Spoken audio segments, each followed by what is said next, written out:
Tonight I'd like to start speaking about the Anatta Lakkhana Sutta, which was the second discourse that the Buddha taught after his awakening, and look at the not-self characteristic, Anatta Lakkhana. The Buddha attained awakening on the full moon of Visakha, roughly May. He taught the first discourse, Dhammacakkappavattana Sutta, setting in motion the wheel of the Dharma 2 months later, at the full moon of Asalha in July. And in this discourse he taught the middle way and the Four Truths. So we've had a couple of talks looking at, first of all, the middle way as the Buddha's fundamental framework. The middle way is both a doctrine and it's also a strategy. Remember the context, he was speaking to his 5 former companions and he wanted to somehow communicate the correct path to them.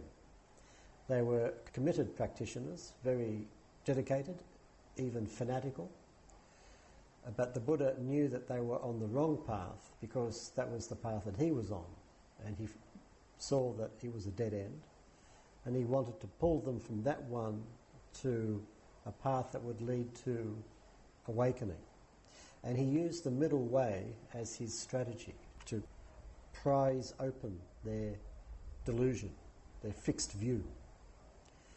And we looked at the middle way is the way which cannot be defined as the opposite of something else.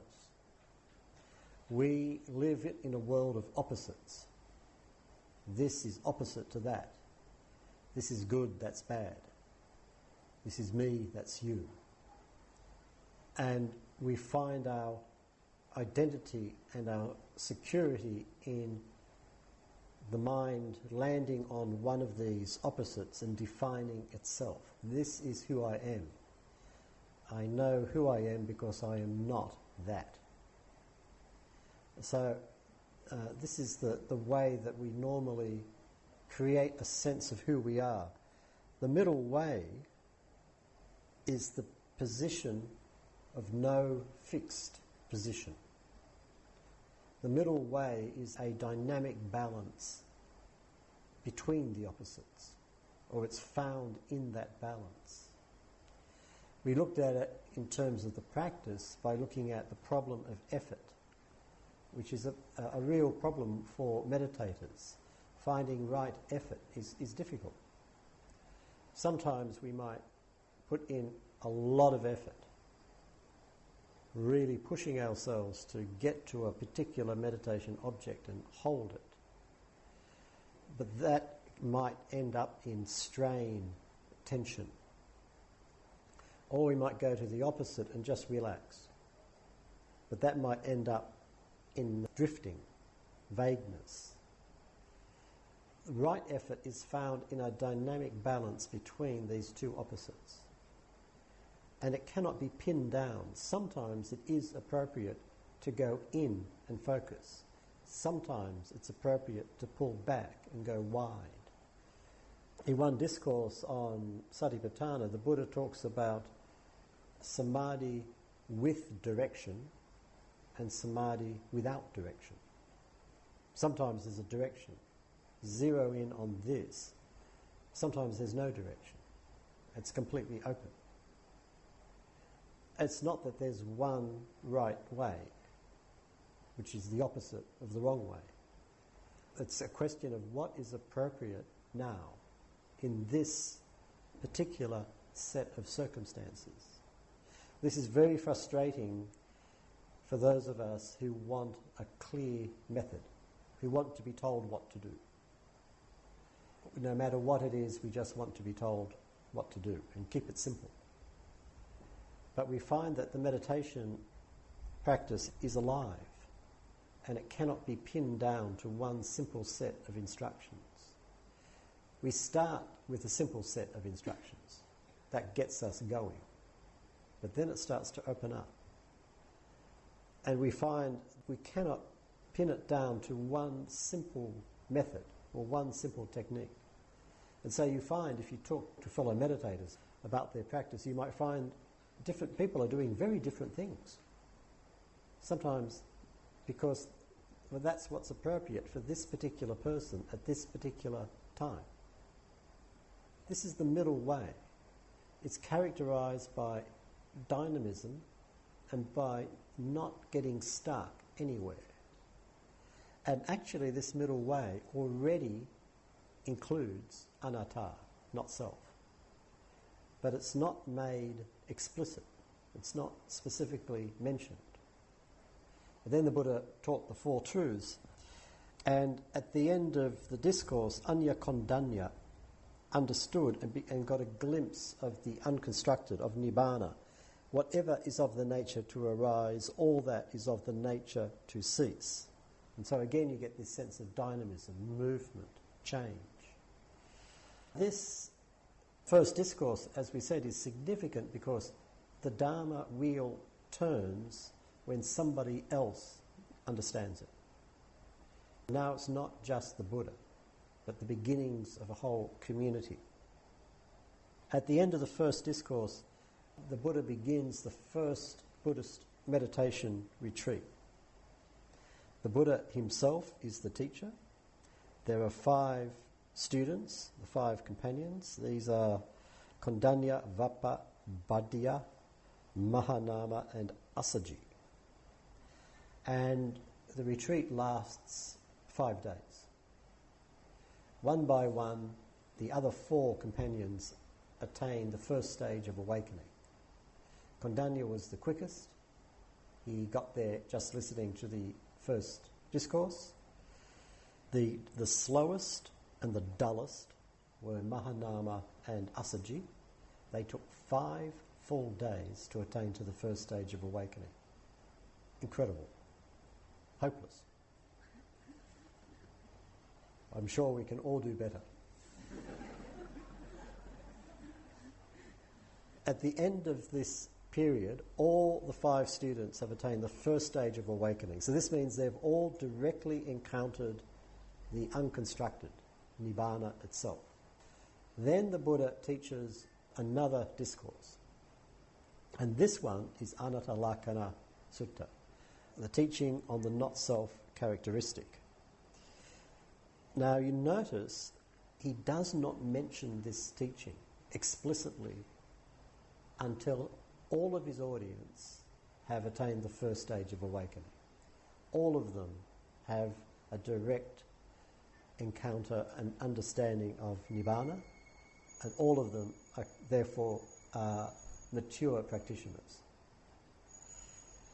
What does this tell us? It tells us that the teaching of anatta is an advanced teaching. Sometimes people complain that they don't understand it. I remember one person in particular, some years ago, a man who had been practicing and studying Buddhism for decades. He was complaining to me that he had listened to countless Dharma talks on anatta, on not-self, and still no teacher had explained it satisfactorily so that he could understand it. He seemed to indicate that they weren't doing a very good job. And I was getting very worried because I was afraid he was going to ask me to explain it. But the problem is, if I had, I would have failed. Because actually, you cannot understand anatta. Anatta is not something you can understand. You can understand different doctrines intellectually, play around with the words and speak learnedly about them. But anatta is not something that can be understood. It has to be realized. We either realize it or we don't. It's like a joke. Someone tells you a joke. That there's a build-up and then they give you the punchline. And you either get it or you don't get it.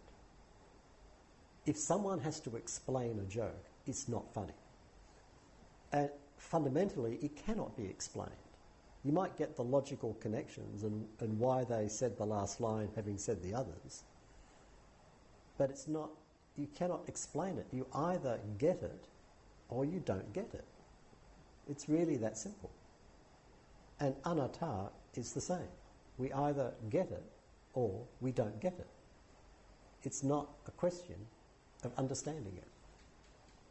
And I emphasize this point because I want to make it clear, and we may have 3 talks on this discourse over the next 3 nights, but I want to make it clear to you, if we do, at the end of these 3 talks, you will still not understand anatta. So please do not be disappointed. So this is how the discourse begins. This is how I heard it. Once the Blessed One was living at Varanasi, in the deer park at Isipatana. There he addressed the group of 5 bhikkhus. Bhikkhus, Bhante, they replied. The Blessed One said, body is not self. If this body was self, it would not tend to get sick, and I could make it become what I want. But because body is not self, it does tend to get sick, and I cannot make it become what I want. Feeling is not self. Perception is not self. Constructions are not self. Awareness is not self. If this awareness was self, it would not tend to get sick, and I could make it become what I want. But because awareness is not self, it does tend to get sick, and I cannot make it become what I want. This is the opening section. The first thing we notice is that when the Buddha introduces this subject of not self, it's presented as bad news, not as good news, which is, I find, interesting, because usually I find when people talk about anatta and sunyata, emptiness, it's presented as good news. This is the great liberation. At last we are free of self. But when the Buddha introduces the subject, he introduces it as bad news, which is interesting. Perhaps we'll see why as we get through it. And he introduces it in relation to the 5 aggregates, the 5 khandha, the panch upadana khandha, the 5 pancha upadana khandha. Upadana is usually translated as clinging, and khandha is usually translated as aggregate. The 5 aggregates associated with clinging, or the 5 clung to aggregates, this is a very technical expression. In the original Pali, you get not just the technical expression, but you get a much more earthy, direct image. Because in Pali, khandha is aggregate in the sense of a collection of things. So this collection of people in this room is a khandha, for example. In the context of the 5 khandhas, it's 5 collections or categories of experience, of human experience. Basically, the Buddha looks at the nature of human experience and divides it into 5 categories. And these 5 categories are the 5 aggregates. Here you could translate khandha as category. So the 5 categories associated with clinging. But khandha also in Pali means mass, like a big collection of stuff. And upadana is clinging, but also in Pali it means fuel. So 5 masses or piles of fuel. Imagine you have a great big heap of wood, and another one, another one, another one, another one. 5 of them. 5 piles of wood that are ready to set fire at any time.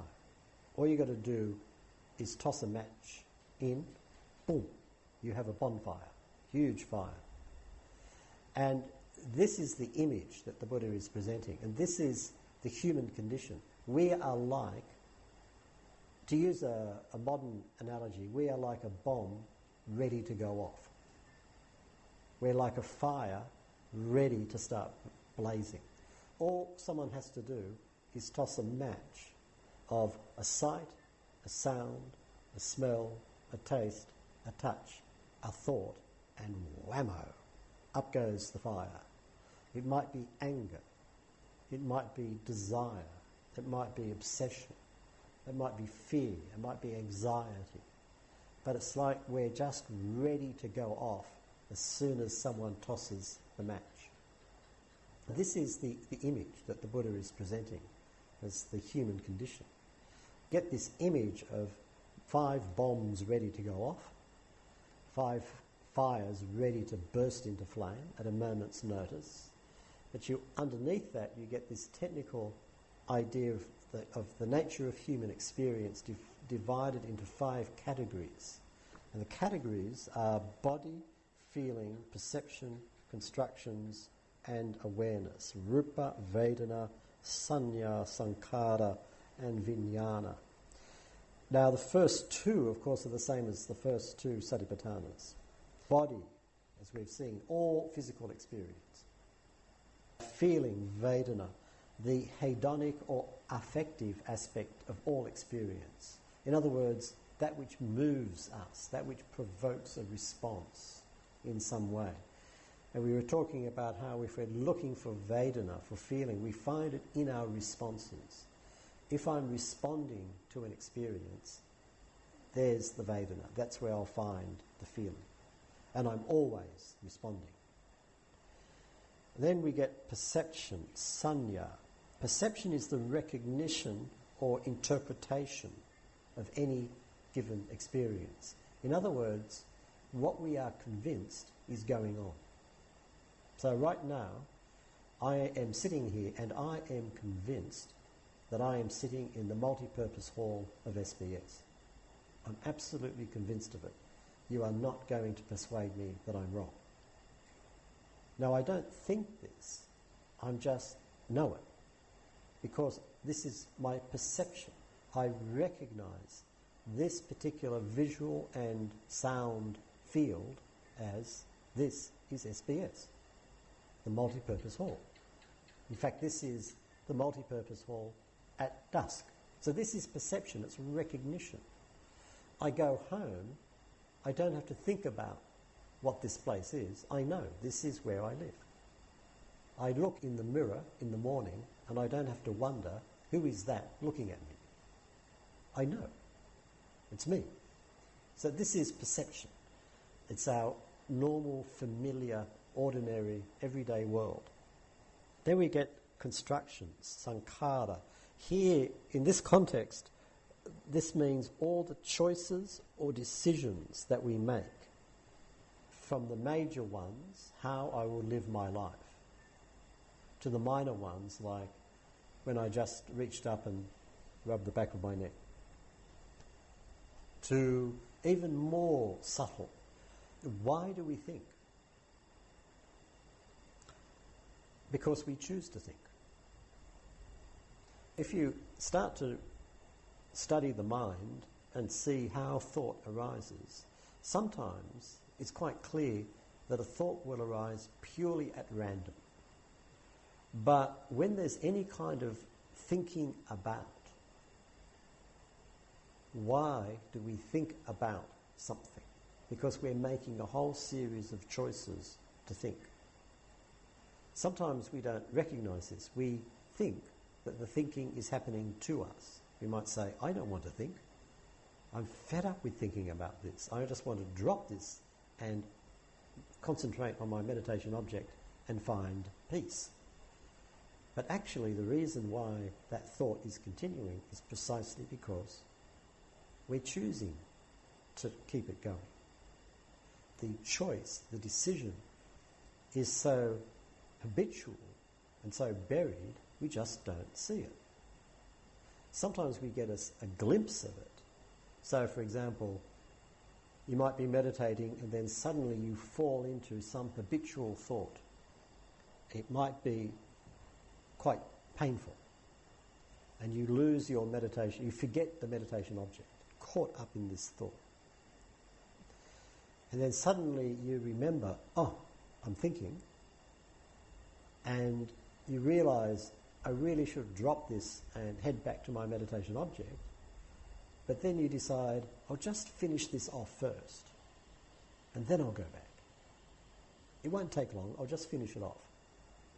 And in that moment we can see, actually it is a choice.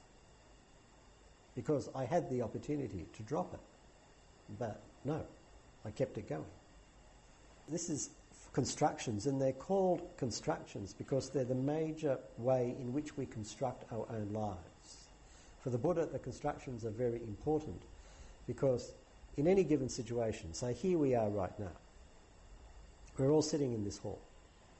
Now let's say I come along to the retreat because I've made a choice. I've chosen to come here and participate. And then one day I'm sitting in the hall and I suddenly realise I don't want to be here anymore. I want to go home. What am I doing here? Now, we have no choice about the fact that we are already here. This is where we are. In any situation, there's an aspect of the situation which is simply given. Here I am. This is it. I might suddenly decide I'm fed up with teaching this retreat. All I want is a holiday. Why am I stuck with all these people? But here I am. And I don't have any choice in the fact that here I am. What I have a choice is, okay, here I am, what do I do about it? That's a choice. So I might suddenly get up and say, look, as far as I'm concerned, the retreat's over, and walk out the door. Or I could decide, I just keep going, this is my job, so I'll just keep doing it. But these choices that I make, these will construct my life. The choices make me who I am. So I am becoming all the time. And I am moulding myself, creating myself all of the time through these choices. Over a lifetime of choices, I make myself.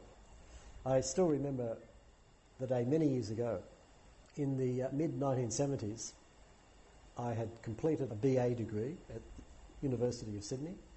I had started on a law degree at the University of New South Wales. And one day I was sitting in the law library because I had an assignment that was due. And I had all these legal books piled around me. And I was deeply immersed reading Dr. D.T. Suzuki's Essays in Zen Buddhism, Volume 1. And I looked up from my Essays in Zen Buddhism, I looked at the legal books, and I thought, no. And I got up, collected the books, put them carefully back on the shelf, and walked out, and never came back. I made a choice. It was not a choice that my parents agreed with at the time. Well, my father was dead, so he didn't know, but my mother was rather upset. Now, if I had not made that choice, if I made another choice, looked down at the Essays in Zen Buddhism and thought, I can never make a living out of this. Put that book away, back to the law books. Certainly I would not be here. And in fact, I would be a very different person. The world would be a different place. We create ourselves and our world through the choices that we make. The Buddha is often drawing our attention to the choices that we make. They're very important. And finally, the fifth khanda, the fifth aggregate or category, is awareness, vijnana. This is the pure knowing or witnessing of any experience. And some meditators are working particularly with this, that just the knowing of the experience. This is vijnana, awareness or consciousness. These 5 categories or 5 aggregates are important because for the Buddha they constitute that which can be clung to. These are the 5 upadana khanda, the 5 aggregates, the 5 categories associated with clinging. These are the categories of experience that we cling to.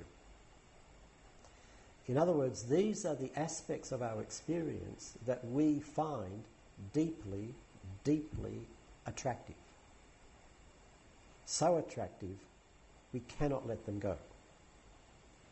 Now, attractive not in the surface sense of being pleasant or beautiful, but in the deep sense of what preoccupies us the most.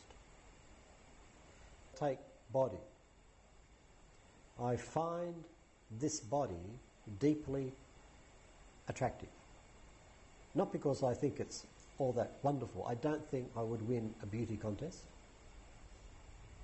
I don't have any illusions of that nature. But if there's a mirror in the house, every day I look into it. And I'm always interested in what I see. Despite the fact that I've seen it many times before and I know exactly what I'm going to see. And yet still I'm interested. Why? But we have this deep interest, this deep fascination. It's deeply attractive. Why?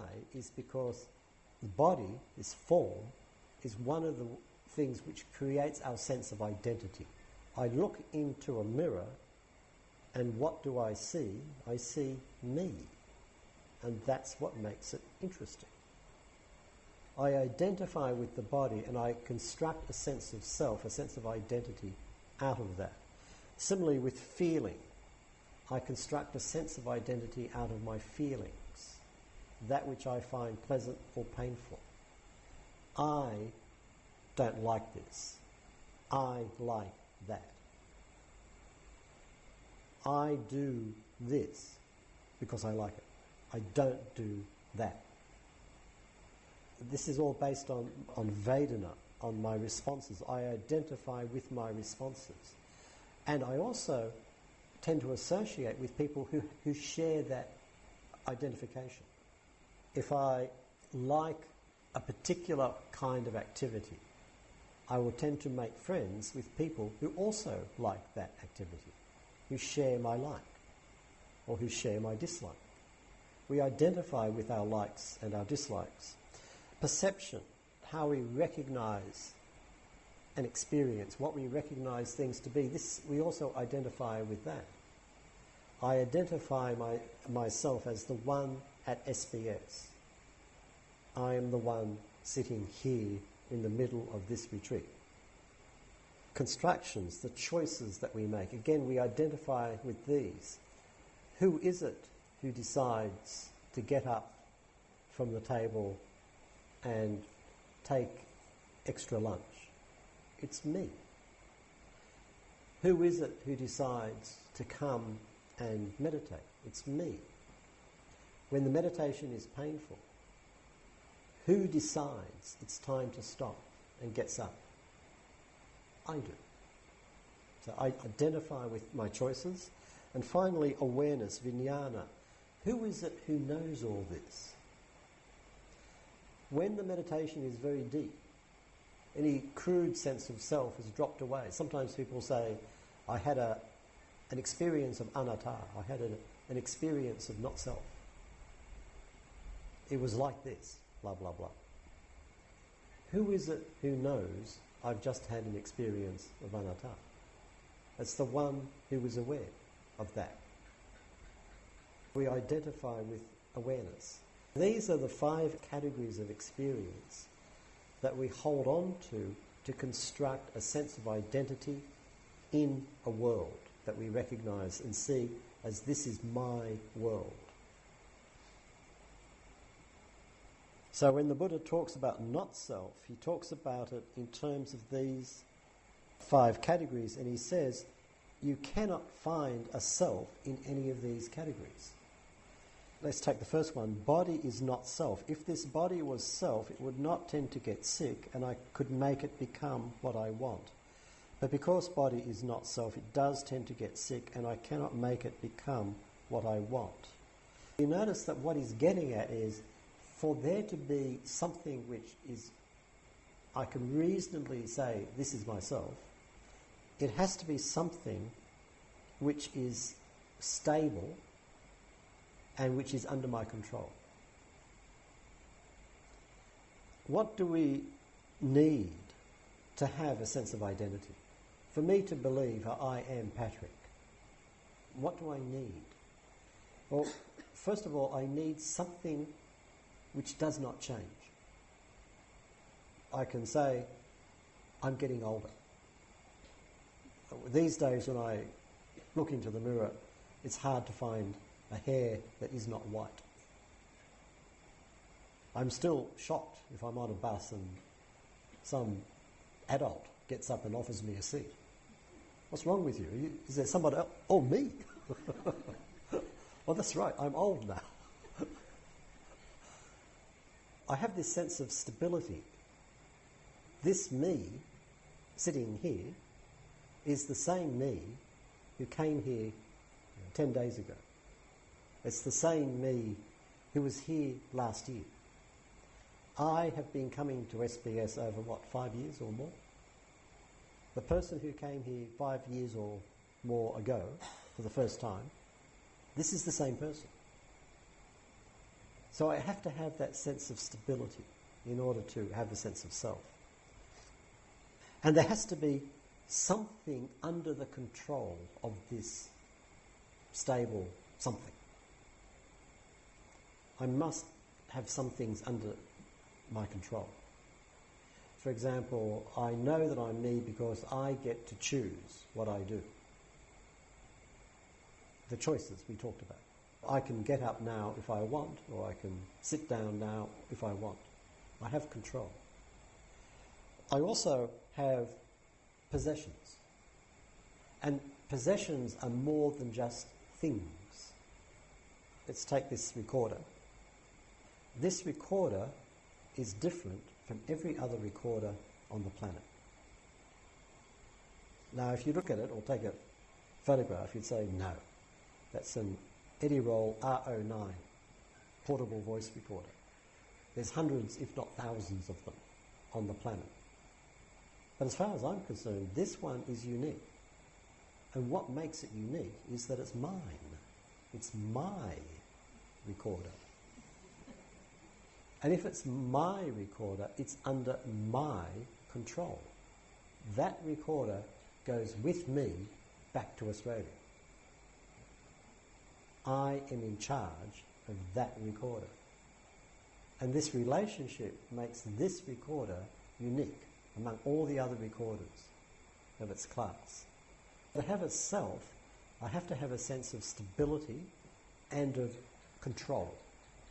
The control is internal, but it's also external. There's part of the world that I am in charge of. Not very much, but there's some. And what the Buddha is doing here is he's challenging that. He's saying, look at your experience, look at your body. Is it really the same over 5 years, 10 years, 20 years, 50 years, 60 years? Is it really the same over 60 seconds? When you really start to look at it, when you're in there and really closely examining it, are you seriously telling me that it's the same? That it doesn't change? And the meditator says, well, come to think of it. And then the next thing is, and are you telling me that it's under your control? So what? You're telling me that that pain you're getting in your knee, that's under your control? Is that what you're saying to me? Well, not that pain, no, but. And he goes through ruthlessly through these 5 categories. Look at it. Are you telling me that it stays the same? Are you telling me that you're the one in charge? That you actually control this? When you look closely, is that true? Can you find something that doesn't change and that you are in charge of? And of course, the deeper we go into this practice, the more we have to admit, well, no, actually, I can't find anything that fits that. This is why not self begins as bad news, because we think that we're in charge of something. We have a secure sense of identity. I'm the meditator, and I've decided to come here, and I'm going to meditate and get enlightened. And I'm in charge of this project. But when we go into it, we discover, actually, I'm not in charge of anything. And this is scary.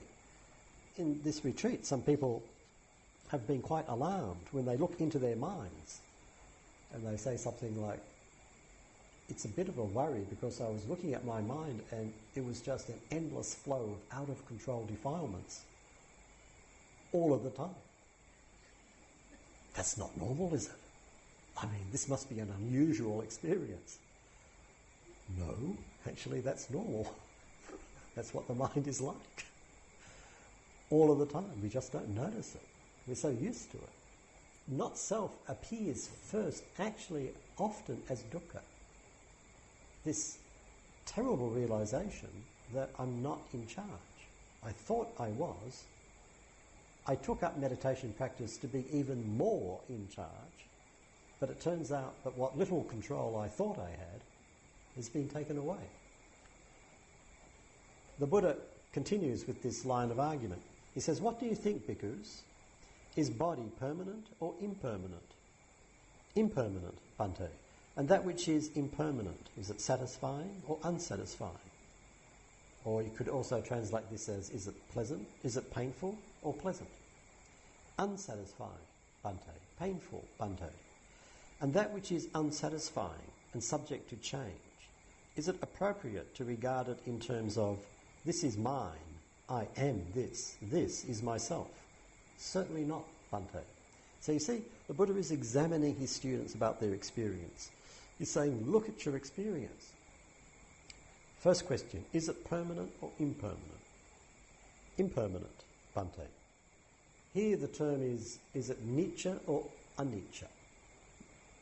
In Sanskrit, nitya or anitya. Permanent here means obviously unchanging. Now, it's, I think, important to see that when the Buddha is talking about permanence, if he's saying, is this permanent? He's not asking, will this last forever and ever and ever and ever and ever and ever and ever, like an immortal soul, for instance. He's talking about the body. Is this body permanent or impermanent? Now, superficially, it sounds like he's asking, what do you think? Do you think one day you're going to die? Well, yes.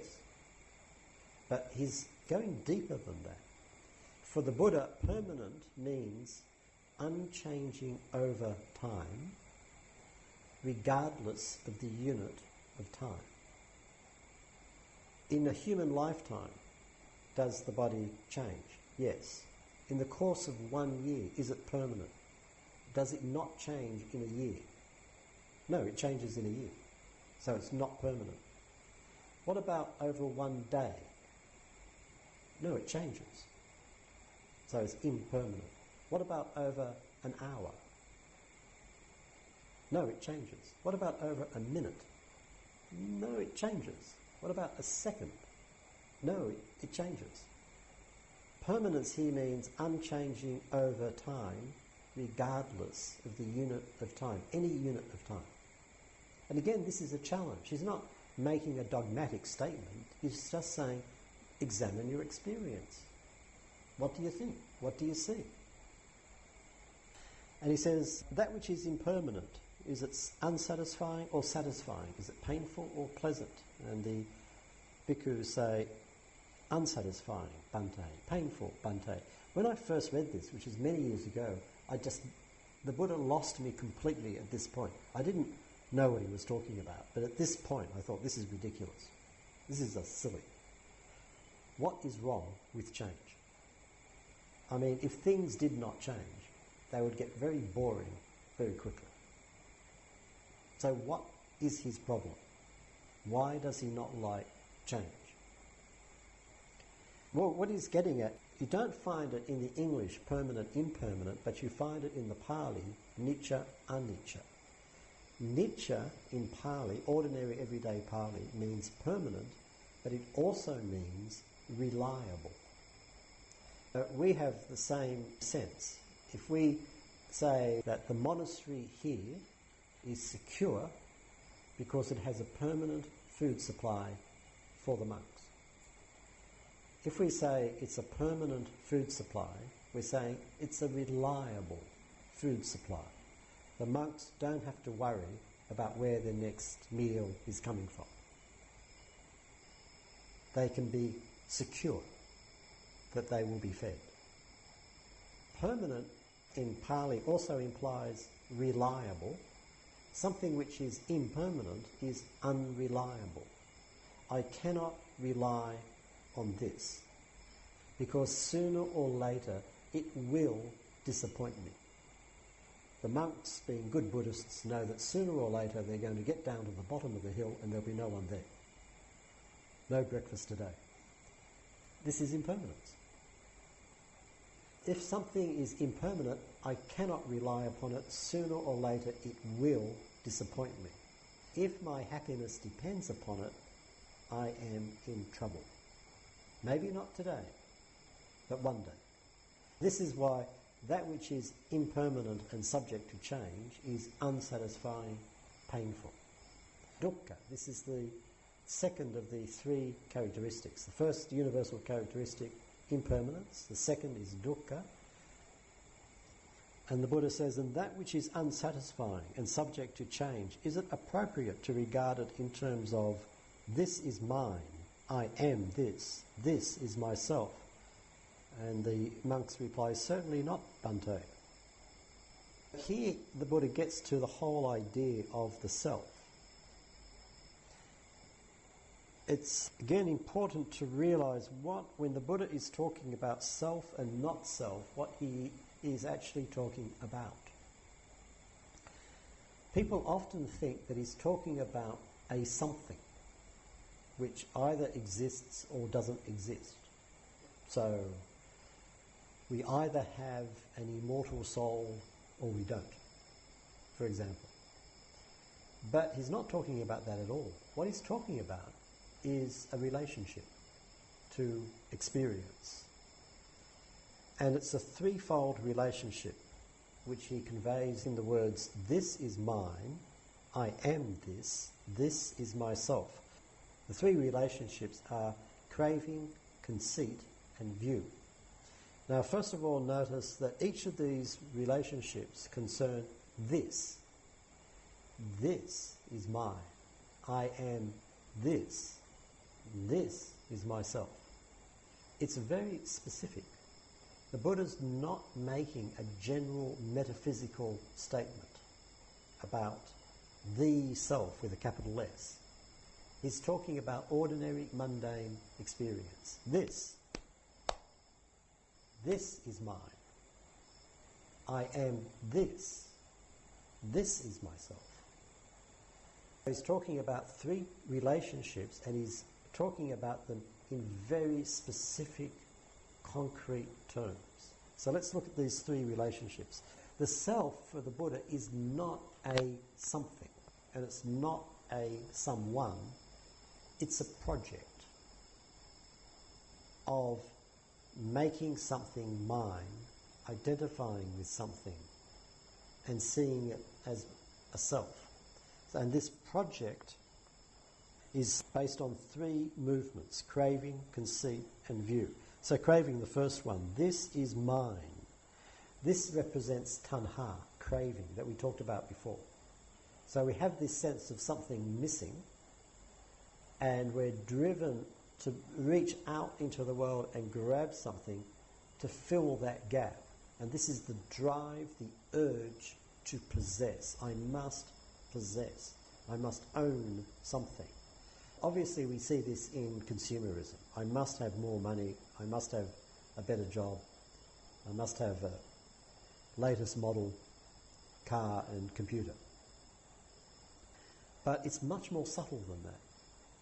This drive to possess.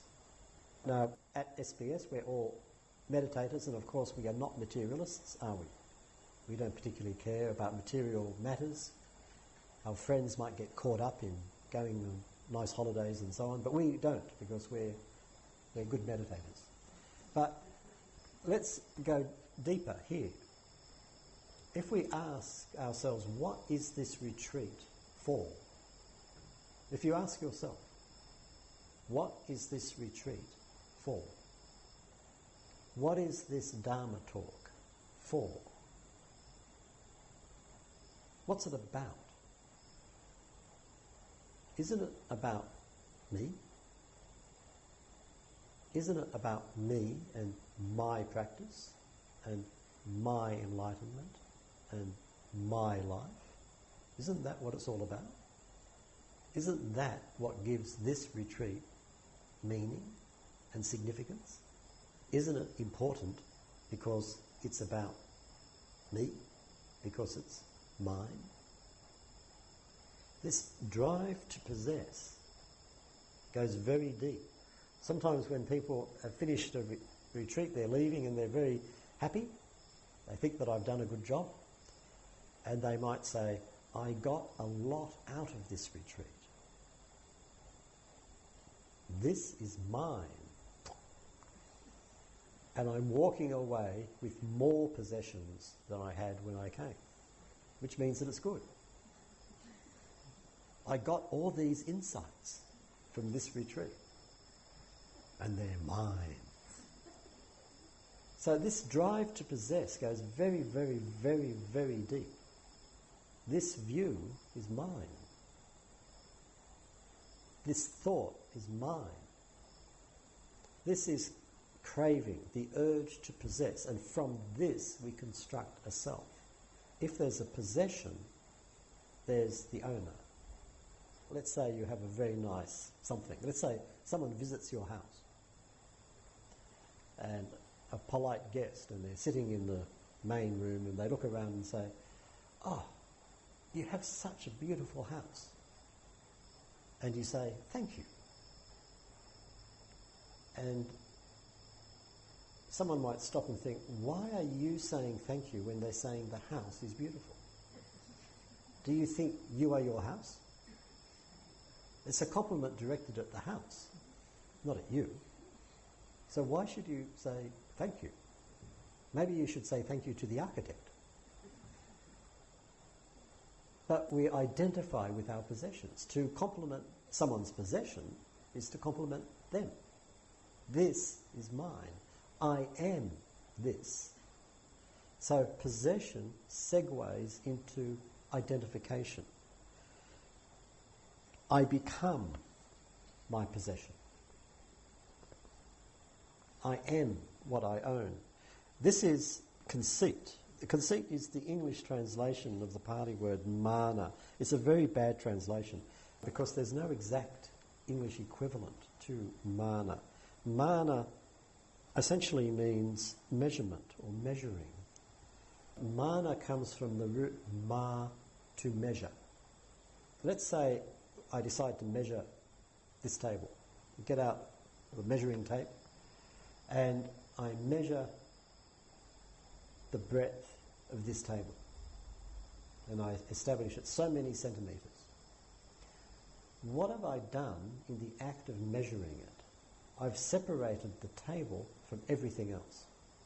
Now my experience universe consists of that which is table and that which is not table. Once I've measured it, I've established boundaries. It ends here. It begins there. Everything beyond that is not table. I have the table and I have not table. Identity, difference. Self, other. Me, not me. Mana, conceit, is the act of measuring off part of experience and saying, this is me. And it has a boundary. It ends. There are obvious boundaries, like a physical boundary. I end here, and then the pad begins. So this is me, and that's not me. But the boundaries are bigger than that.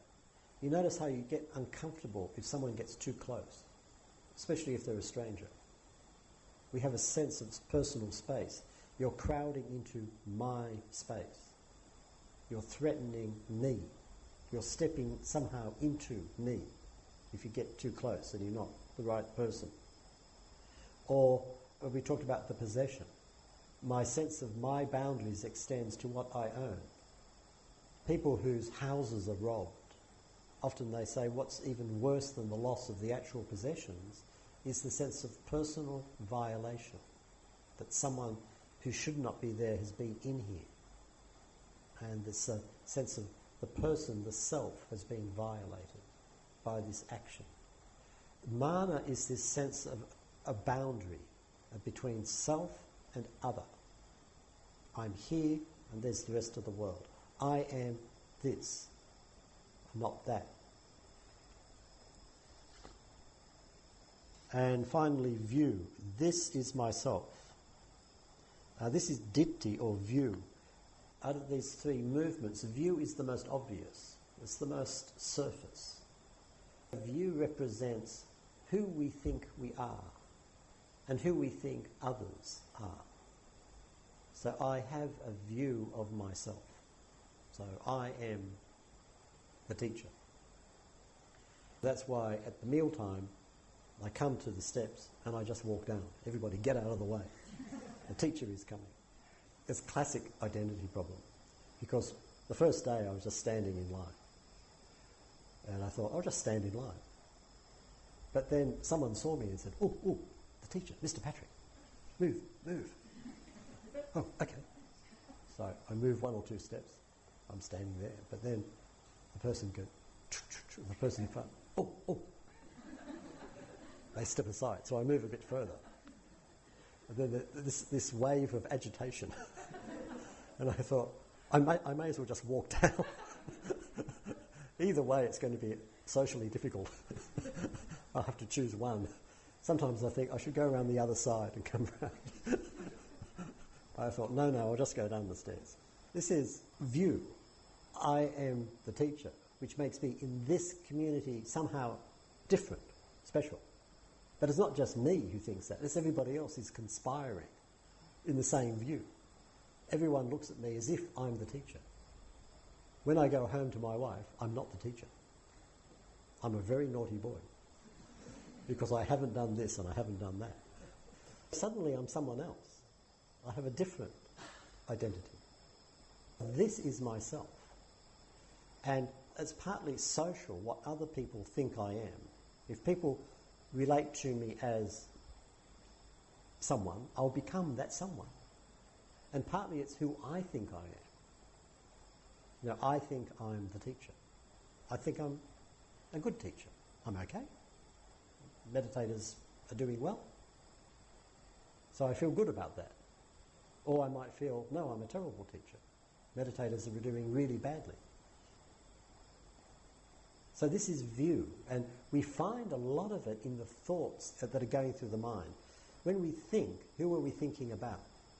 We think about ourselves and others in relation to us, others as mine, my children, my friends, my family.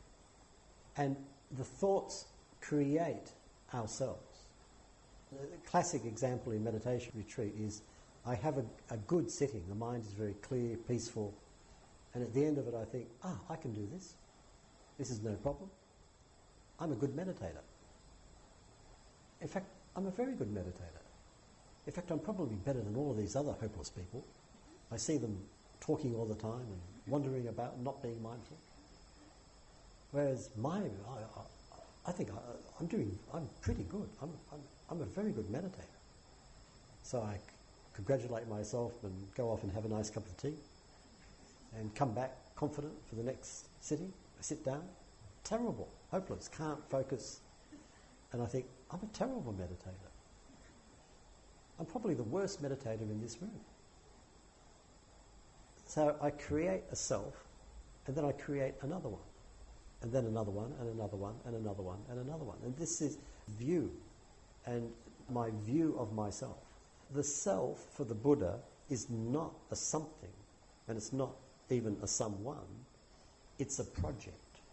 It's something that we are doing. We are selfing all of the time. And it takes a lot of energy.